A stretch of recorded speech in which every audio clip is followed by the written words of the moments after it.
Hinahanap ang mga salaring riding in tandem na nagsaboy umano ng kemikal sa isang rider at kanyang angkas sa Cagayan de Oro City. Napnos ang bahagi ng mukha at katawan ng mga biktima. Saksi si Cyril Chavez ng GMA Regional TV.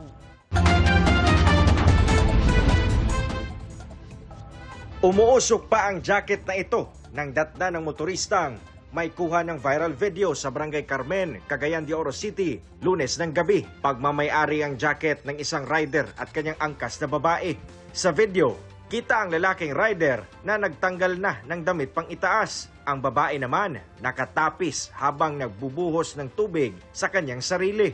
Kwento ng dalawa, biglang nag-overtake sa kanila ang mga salaring riding in tandem. Binuhusan umano sila ng kemikal na tumama sa kanilang mukha. Nalapnos daw ang kanilang mata, iba pang parte ng mukha at katawan.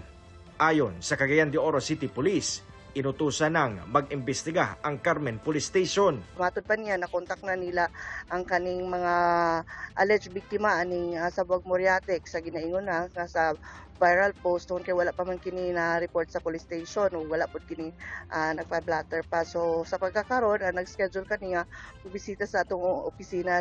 Sinusuyod ng PNP ang mga CCTV footage malapit sa lugar. Sinusubukan naman ng GMA Regional TV na makuha ang pahayag ng mga biktima.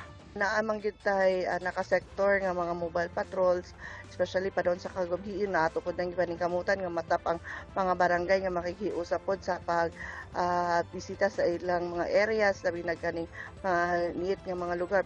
Para sa GMA Integrated News, ako si Cyril Chavez ng GMA Regional TV, ang inyong saksi. Mga kapuso, maging una sa saksi. Mag-subscribe sa GMA Integrated News sa YouTube para sa iba't ibang balita.